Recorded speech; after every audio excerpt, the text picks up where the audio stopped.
Good morning mga bis. Awas na po yan, ikakagising ko lamang po. Kung makikita niyo naman po, napakahagal ko na po dyan. Kaya fast forward ko na nga po yan po at naghilamos na po ako dyan.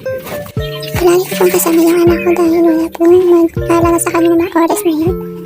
After 3 minutes po ay magbabandaw na po ako ng aking mukha. Ay di kahit anong himas mo dyan sa ilong, hindi natatangos siya. Chat.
Madaling araw nga po pala sa mga oras na yan at dahil mas nauuna po magising yung anak ko, ayan at mag-aalusal po muna kami.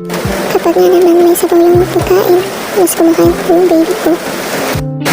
Takang po siya dyan, kung nakikita niyo naman po.